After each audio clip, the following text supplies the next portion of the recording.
is Bean to Barstool, a podcast that looks at the intersections of craft beer and craft chocolate. My name is David Nilsson. I'm a professional beer writer and an Advanced Cicerone, and the creator and host of this show. The music for this episode is by my dear friend, indie folk musician Anna P.S. You can find out more about Anna's music in the show notes or at her website, annapsmusic.com. You can find links and information about our guests in the show notes as well. I hope you enjoy this episode of Bean to Barstool.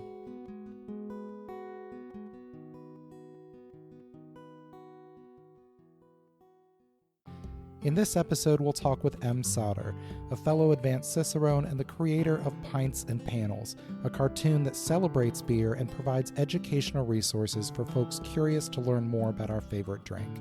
Em is the author of 2 books, the most recent of which, Hooray for Craft Beer, was just published in April. With whimsical cartoons and easy-to-understand explanations, the book is a fun and positive way to look at beer from a new angle and learn about it in a non-intimidating way. Today, Em and I talk about the book, her creative process, why positivity is so important in the craft beer world, and she even tastes a few bean-to-bar chocolates along the way.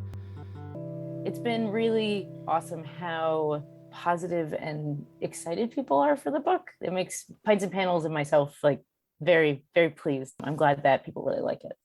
That's Em Sauter talking about her new book, Hooray for Craft Beer. Em is a cheerful, welcoming presence in a craft beer community often weighed down by very real problems that need solved and very silly arguments that don't. Through her self-drawn online avatar of a woman enjoying a glass of beer and eager to talk about it, Em provides a gentle welcome and accessible beer knowledge to craft beer veterans and newcomers alike. Through the Pints and Panels website, which I'll link to in the show notes, and her associated social media channels, Em seeks to demystify the beer learning experience with simple, colorful graphics explaining everything from hop varieties to brewing processes to food pairings, and I even got to work with her to create a beer and chocolate pairing graphic earlier this year. Em is an Advanced Cicerone who has sat for the Master Cicerone exam in the past, and many of her beer education cartoons are oriented around the various Cicerone exam syllabi.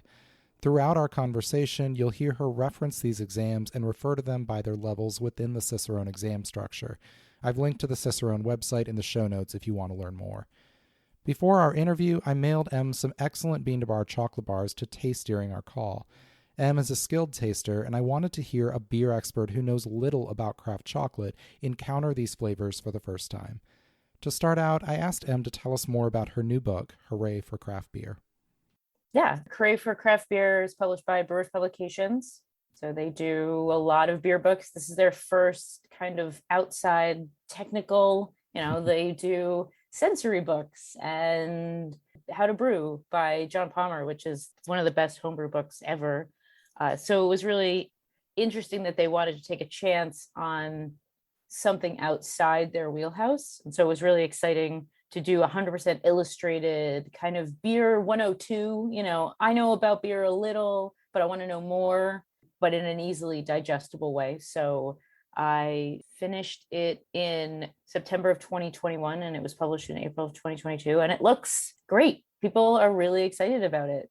Yeah, it's a lot of fun. I enjoyed going through it. And I think it's interesting that you and I are both Advanced Cicerones, but even having that level, it's fun to look at the information in this format and kind of makes you think about things in a new way. Take us back to how Pints and Panels got started originally. I got my master's in fine arts from the Center for Cartoon Studies, which is a art school that focuses mainly on cartooning and the sequential arts in Vermont. I graduated in 2011, and in 2010, I started Pints and Panels as a drawing exercise. So I want to drink beer and try all the beer I want, but I had other things I was working on as well that were not beer related. And so I started to review beer every day, just doodling, taking notes.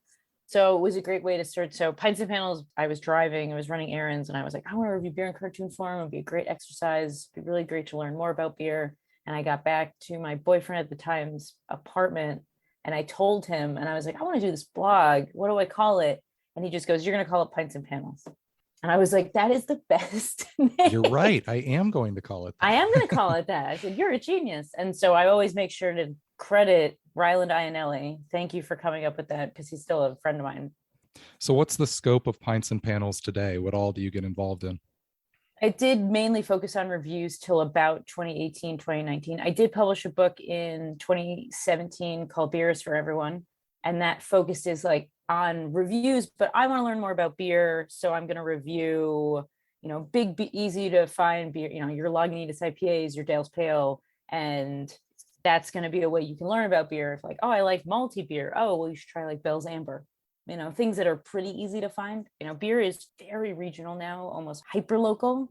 So it worked back then. But so in 2018, 2019, I switched to, instead of reviewing beer, to doing beer education, because as a visual learner studying for the advanced and then the master, I wanted an easy way to digest beer and try to figure out, I'm not great at science. I only passed chemistry because my friend's mom was the chemistry teacher and she didn't want to have me again. That's a true story. She gave me, I was supposed to get a D. She gave me a C plus, told me to get out. That is 100% a true story. So when you're trying to learn about isomerization and mashing regimens and beta amylase or off flavors, why does diacetyl happen and whatnot?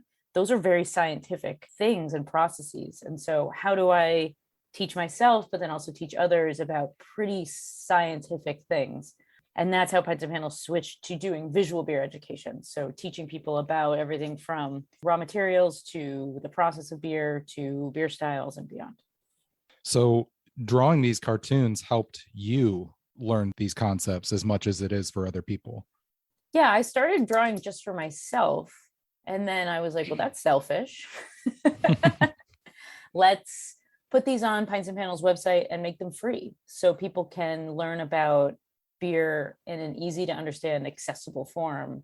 Beer education can be expensive, especially when you get into the later, if you're really going for certification. So making it free, making it accessible was kind of a very important early part of switching to doing visual beer education, making sure everything that I drew for myself was available for everybody else for free. One of the great things about Pints and Panels, and I think we could probably hear this from just about everybody who's a fan, is the positivity and the welcoming tone, the non-intimidating tone of everything you do there. Why is that so important to what you do? Why would I tell someone what they can and can't drink? It's none of my business. So I work part-time at Fox Farm Brewery, which is a small farm brewery in Salem. I put a mango popsicle into a smoked Hellas. I saw that picture. And my friend's girlfriend brought us popsicles as a break because it was very hot. People were just kind of looking at me and I was like, well, why not? Like, why not a popsicle and a beer? And some people were like, that's too much. And I was like, why? Why is it too much? If you don't want to drink that or try it, then don't. But why would you be upset about that? There's beers for everyone. A perfect example is my local brewery, Alvarian Brewing Company, brews unbelievable flagship beers. Their flagship is a Hefeweizen, straight Hefeweizen. They do great traditional European styles. And then they brew, the green beer that looks like Ecto Cooler from the 80s, it's got Slimer on it. And there's some light IP theft. And they do the hype stuff and the line out the door and they brew with peanut butter and donuts and all that stuff. And I love the way that they do everything. And it's like, hey, come in for that beer that tastes like a rocket pop. Let's put a Vienna lager in your flight.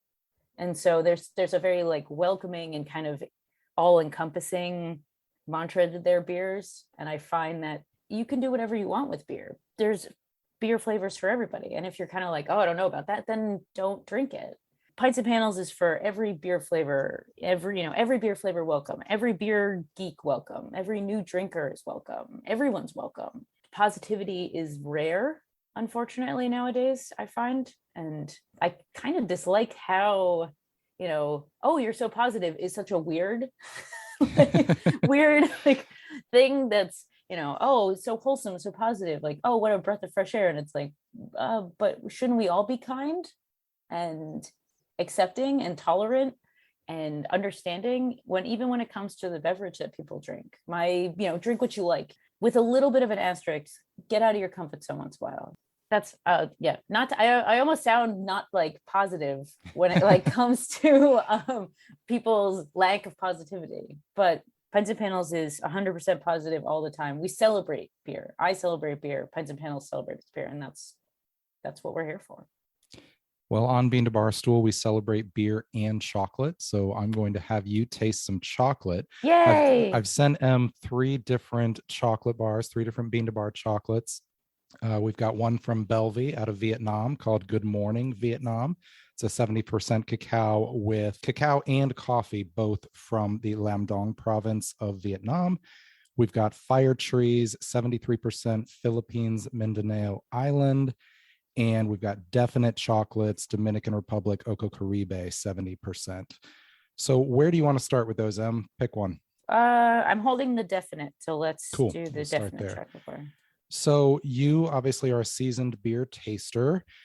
The process for tasting chocolate is basically the same in terms of the principles involved. It's just slightly different details. So we still engage all of our senses in the process. Start out by taking a look at the packaging, because I love chocolate packaging. It is right up there with really cool beer labels. This one from Definite is a little understated, but still classy. And then once we get this open, you're going to take a look at the mold of the bar, looking at the color, the shine, and then we'll move on from there. I love all the gold of labels. Yes. They don't mess around. No. And fortunately, because, well, I think there's a variety of reasons, but chocolate has avoided a lot of the pitfalls of beer labeling. Not just the more problematic things as sexism and all that, but some of the outright silliness. I feel like consistently chocolate labeling is just really eye-catching and really appealing. It's very high-end. So the mold on this Definite bar is pretty simple, but still has a nice texture to it. So after we've taken a look at the bar, we're going to take a smell of the chocolate. Now, chocolate doesn't release its aroma quite as readily as beer does, but you can still get a little sense of it. Just the fact that it's a solid, it doesn't obviously volatilize quite as easily. Smells like chocolate. Yeah, it does. And honestly, that's pretty consistent with a lot of these. You're going to smell the chocolate before you get any nuance, but yeah. One way to get a little bit more is to go ahead and break off a little bit and smell the broken end. Oh, yeah. One of the fun rituals of chocolate tasting is the snap. It's one way that we actually get to use our sense of hearing, which we don't usually as much with beer. The snap of the bar is going to tell you a lot about the tempering of the bar. So basically how well they've put the bar together, the process of getting this to melt at a high temperature and have a nice firm snap. So you can hold it up toward your ear and then just snap the piece. You should get a nice firm little snap. It's not terribly important, but it's a nice little ritual that I like. And then you can put the chocolate in your mouth. Don't chew it up. Just let it melt. And this is where you're going to get a lot more of that perception of flavor as it starts to melt and volatilize. We'll be right back. Hey everyone. Final Gravity Issue 5 is now available in the shop on beantobarstool.com.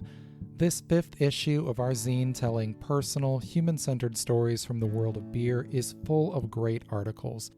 Bano Segudu tells the story of the South African beer style Umkombothi, poignantly explaining its role in her culture and the importance in her family's celebrations and milestones. Maria Krugliak writes about discovering the Portuguese half pint after moving to Portugal during the COVID-19 pandemic. Amanda Bruns and Obakeng Malope discuss the water spirit Mamuhaswa and the collaboration beer they brewed in her honor. These and numerous other stories fill the 56 pages of this zine. We've expanded it and added a few features for this issue. It's full color, full of lots of beautiful photography and art. Definitely check this out. It's on beantobarstool.com/shop. You can purchase this issue or subscribe, and you can always support us on Patreon and get extra perks as well. Cheers.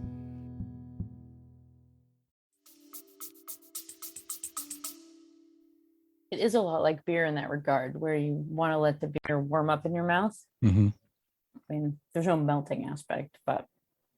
So while you're tasting it, I'll give you just a little more information here. Dominican Republic is a pretty prominent origin for fine flavor cacao. Tends to be pretty expressive, but there's a few different origins within the Dominican Republic that differ. Oco Caribe is actually a collective, so they gather cacao from different farms in their region. And generally, they're known for having like honey and berry type of characteristics. I get the berry. Like I find when sometimes you have like really dark, because these are all pretty like high, like 70%, 73%. I find that like kind of coffee berry or like raspberry, even a blueberry note comes out. Mm-hmm. I just want to say I love chocolate, so I'm really glad that we're eating chocolate together. And then, of course, while you're tasting it, you're also getting the texture, the mouth feel of it. It's nice and silky. Mm-hmm.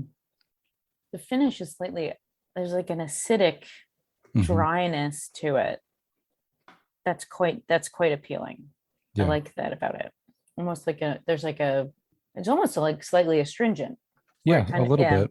Yeah, once you get into a lot of these single origins, you do get varying levels of acidity. Some of them will be quite notable. So, tell me a little bit about your process as a cartoonist. What does it mean when you're going to start doing a new page in the book, a new graphic, whatever it is? What is your process? So when I'm working on normal Pints and Panels stuff, so like hop variety simple or beer style simple, those are all on a template. My work's like a puzzle. So you would have like beer style simple, all the flavor attributes and everything are already drawn. The glassware is already drawn. You just have to do the research. Right before I post it, I double check my research. I want to make sure that Pints and Panels is as accurate as possible. If I want to learn about something and I Google it, a lot of the time it's wrong. Like not my work, but like when you Google something to look up something about beer, there's so much misinformation in beer. Another reason why Pints and Panels is free, because, I want to make sure people have accurate, easy to get information about beer that's going to be true. I also tell people, if you see something that's you don't understand or you think is inaccurate or you want to discuss with me, like please message me on social media, because I will, we can talk about it.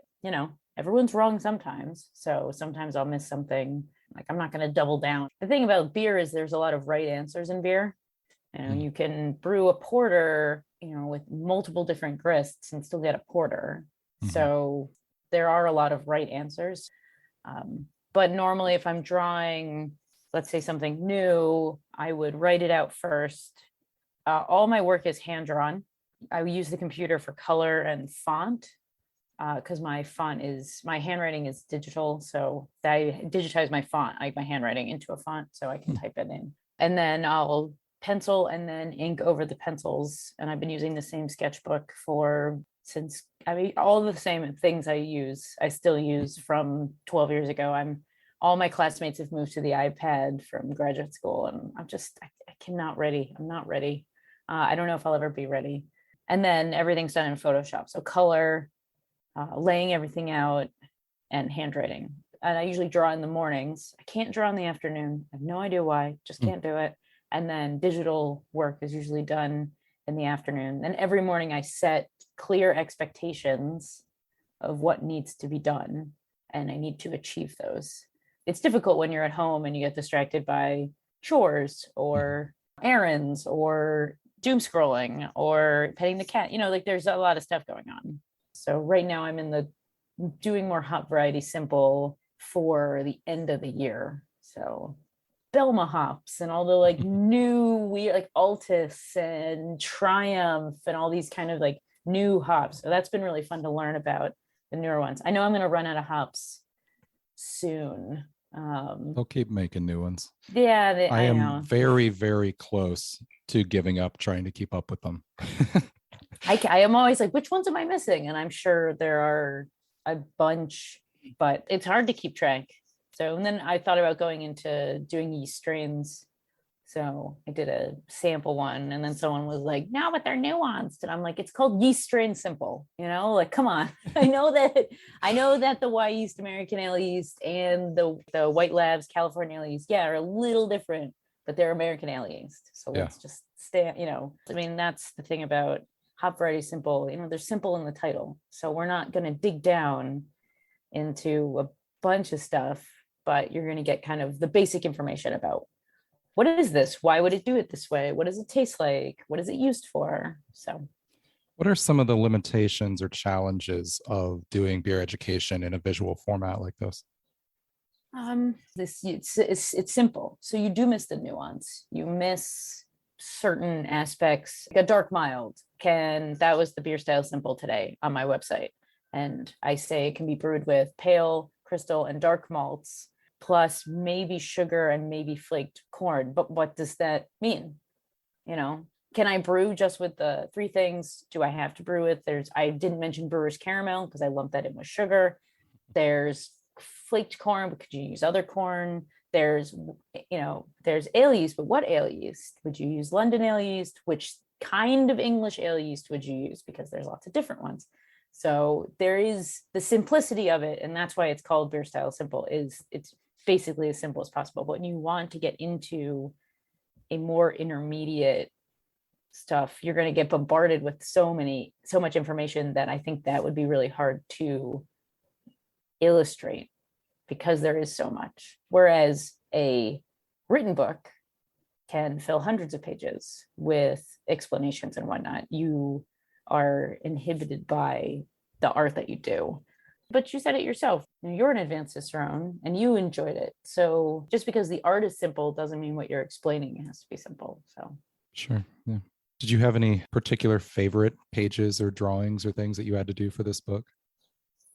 Oh, geez. I don't look at the book anymore because I'm too scared. I think the yeast pages are really fun because I like that, like, yeast brother and sister. I like that aspect. I like when things get whimsical. So like the hop in the hot tub. I liked drawing little scenes in the style section where like I'm catching a football or I'm Like at the the bar. goats in the box. Yeah, they go, yeah, like there's people love talking animals. I liked that I got to draw a lot of my friends and Patreon followers into the book. I got to draw pioneers, people that I really look up to and respect and give their due, because without them, we wouldn't be here. And then I'm really looking forward to like the next generation of who would be in that list of, some of the best and brightest in the people who are really making a difference in the industry. I'm a big nerd, if you can't tell. And so I love to research. So it was fun to do all the research and then draw it. That I think was my favorite part, where I got to read a bunch of really cool books. And was this book a ground up build, or did you have content that you had just been accumulating for a while? No, everything was from scratch. So I did all the style pages first. I actually had way more style pages, and the BA was like, "That's a lot of pages. This is a full color book printed in America. That's expensive. Could you not do that?"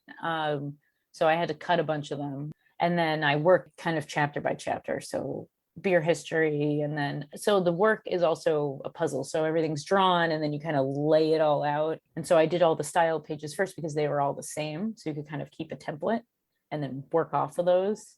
And then history, and then, doing the research for it. I think I did the last section, the how to enjoy beer, that was done last, mostly because I didn't know how the book would end.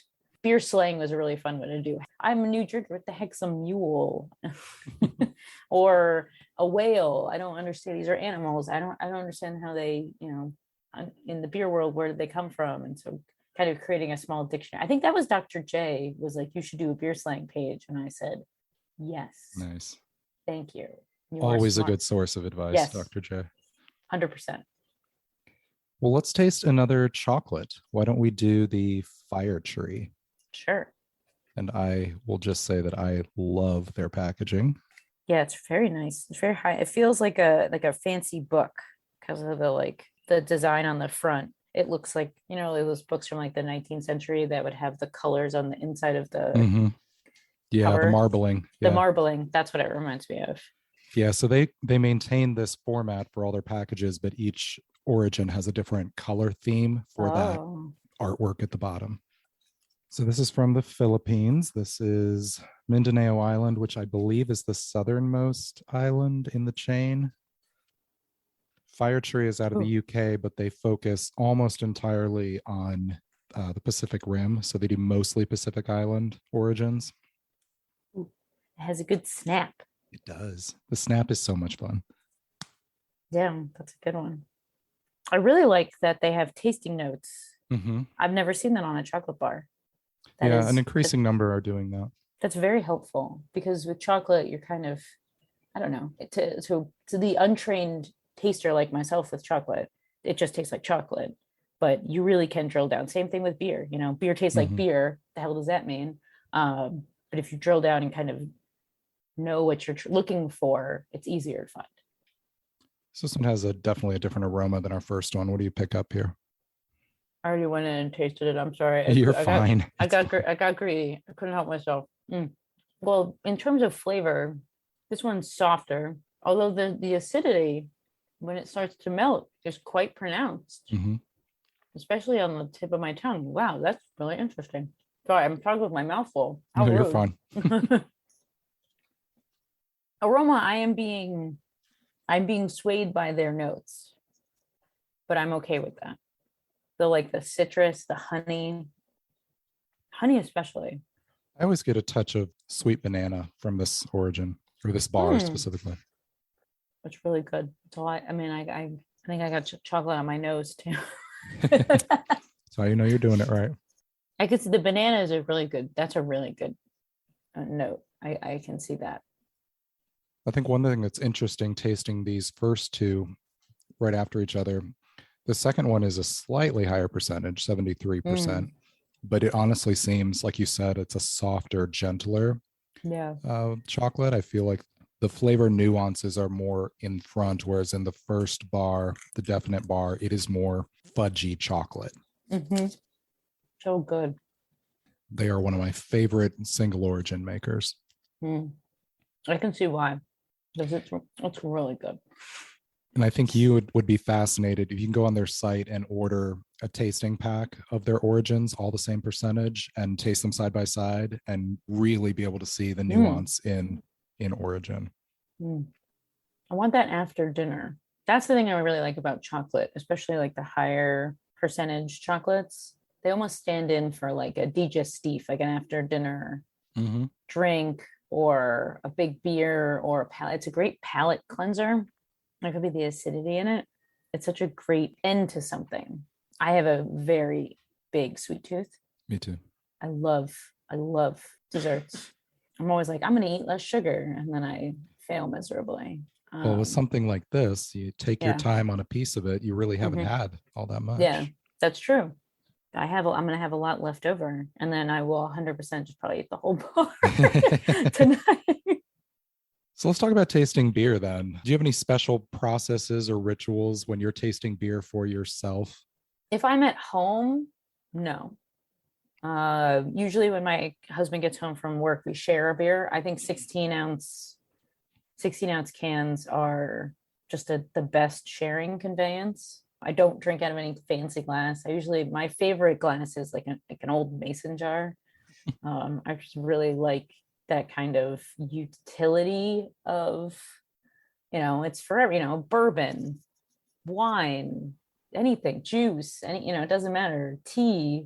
It's a really nice, easy drinking glass in general. And so I usually will drink out like an old jam jar.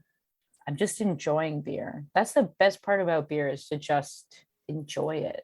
It doesn't matter like what style or where, respecting it and enjoying it is something that I really, really like to do. We'll be right back. Hey everyone, my book on pairing craft beer and craft chocolate is available now on Amazon and on the Bean to Barstool shop. Pairing Beer and Chocolate, a guide to bringing the flavors of craft beer and craft chocolate together, is out now. This paperback book explains the process of pairing beer and chocolate, includes a guide to hosting a pairing at home, walks through dozens of beer styles to provide style-by-style pairing guidance, and gives room for taking your own pairing notes along the way. This is the only book on pairing beer and chocolate available. Grab your copy now at the link in the show notes or on Amazon. If you manage a tap room, bookstore, chocolate shop, or cafe and want to stock the book, get in touch about our easy wholesale process. Beer and chocolate belong together, and this book is your guide to getting the most out of every pairing.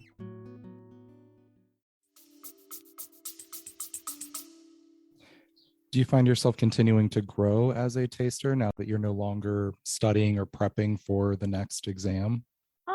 There's always something new to try, and your palate is always changing. A great way to expand your palate is to try different foods, sticking with the scriptures that we know or have kind of an American point of view, foods that we eat. Mhm. I use graham cracker a lot, and I realized that like most people around the world don't know what a graham cracker is. It's not something that they have.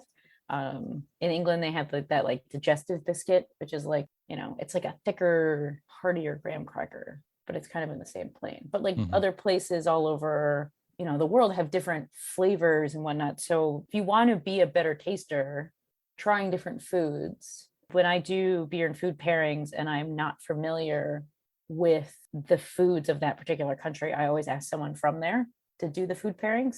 We did a beer and chocolate pairing together where you did it and I drew it because I don't know a lot about chocolate. So I had to defer to your expertise, or I try different things and you learn, and then that makes you a better taster. So going to a different country, trying their foods, going to different restaurants that you've never been to and trying the food there and doing recipe research. I did a beer and noodle pairing, and there were a lot of noodle dishes that I had never had. So I got to do a lot of research about what does this taste like? Who eats it? When, where? You're kind of like a journalist where you're like learning about different cultures, and then you can do pairings, and then that'll make you a better taster because your palate has been expanded by different cultures and different foods, and then different beers from different cultures. The world loves beer. And so if you can kind of experience what other people are eating and trying and maybe what they're tasting, it makes you a better taster as well.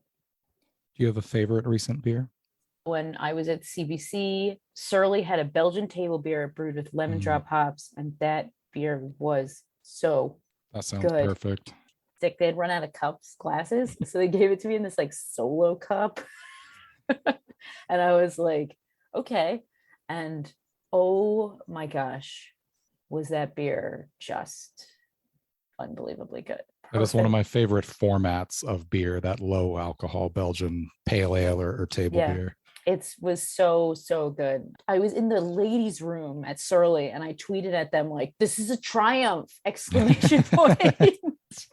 Like in the ladies' room, because I was just like, this beer is so good. Well, let's taste our third and final chocolate. This is Belvy Good Morning Vietnam. So both the cacao and the coffee in this bar are from the same province in Vietnam. Belvy is a Vietnamese maker, and so all of their bars are from different origins within Vietnam.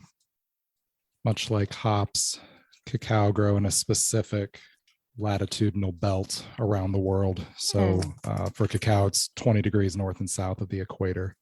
Very fancy mold. Yeah. And this is their smaller bar mold. They have a larger one, and it is a little bit more geometric even than this. And it's thinner than the other ones. Mm-hmm. The coffee is really good. Mm-hmm. Almost more espresso. Mm-hmm. It's very assertive.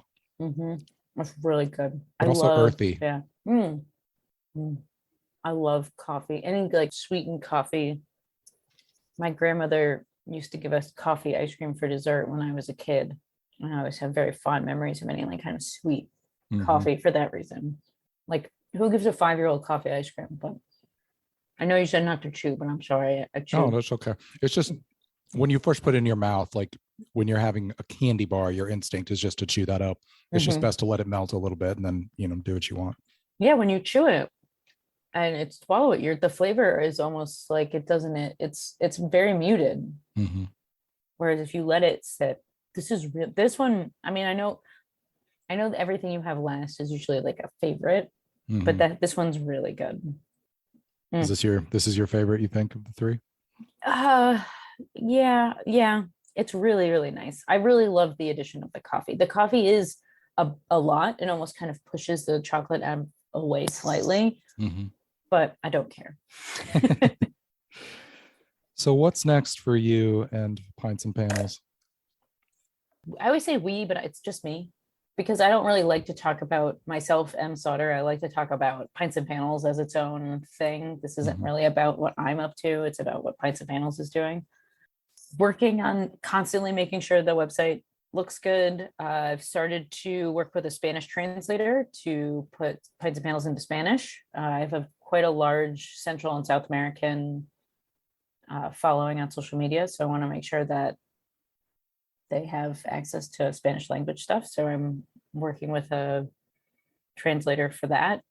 Continuing, I do the Adventures of Nelson and Goldie for Pellicle every month. So just drew a new there's a new villain, I guess. The cat jamboree is coming up. Is the that cat right? jamboree, and there's a little bit of a wrench thrown into their plans. They thought they could do it all themselves, but so that I drew that. I drew it yesterday and then colored it in this morning. So there's that. The thing is about Pints and Panels is you never know.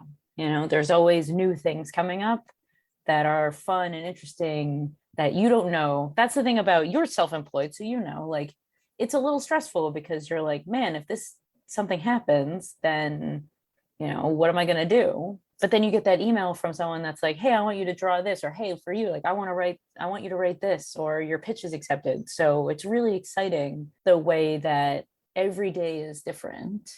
With Hooray for Craft Beer being out now, I've been doing more pop-up events, which my first book came out, I did beer, like I would do book signings, and you just kind of sit there, and I'm sure you'll end up writing a book one day. And when you do, you will sit in front of your life's work and people will go, meh, and then they'll walk on. And you're like, well, that sucks. With Hooray for Craft Beer and Pints and Panels getting more visibility, book signings are a little nicer.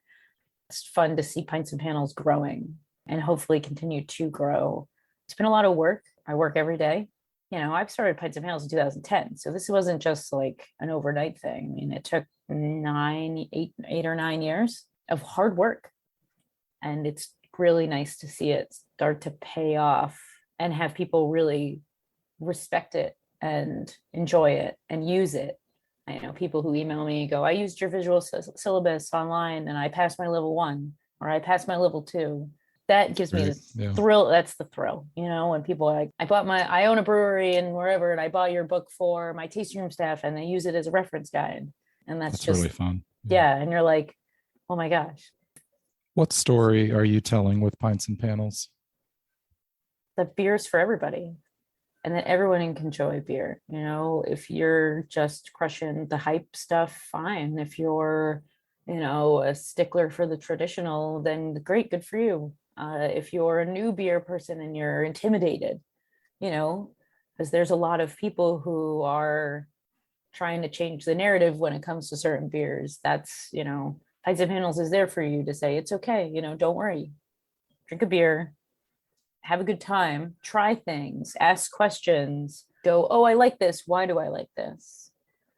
Or, you know, I'm at a brewery and this tastes weird. Why does it taste weird? You know, maybe the brewery is not super great. You know, there's some not great breweries out there, which is a shame. And it's, you know, question everything, drink everything responsibly. Everyone can enjoy beer. You know, it's one of the most popular beverages on earth. And so many people drink it in so many different ways, so many different styles, so many different flavors. And it's such a welcoming, it should be, and it always should be a welcoming beverage. And that's what Pints and Panels is saying, you know, come on in, sit down, have a beer. Let's learn about beer. And it's not intimidating. I'm not going to tell you, no, that's wrong. This is about, you know, learning at your own pace and just enjoying and celebrating beer. Yeah. You can purchase Hooray for Craft Beer from the Pints and Panels website, the Brewers Publications website, or from your favorite independent bookstore. While you're at pintsandpanels.com, you can also browse Em's collection of educational cartoons and purchase prints of your favorites, including the beer and chocolate pairing graphic I worked on with Em, as well as pins, glassware, t-shirts, and more. I have links to all these options in the show notes. Em mentioned getting some fun advice from Dr. J. Nicole Jackson Beckham, and I want to encourage you to listen to my interview with Dr. J for Bean to Barstool. It remains my favorite and most downloaded episode of the show to date, so I'll link to that in the show notes as well. Em's encouragement to welcome everyone to craft beer is one I take to heart. Beer is so much fun, and everyone deserves a space within the craft beer world. We're all better off when everyone feels safe and celebrated within this space. Come on in, let's sit down and have a beer. Thanks to Em for coming on the show today, and thank you all for listening. I hope you enjoyed this episode of Bean to Barstool.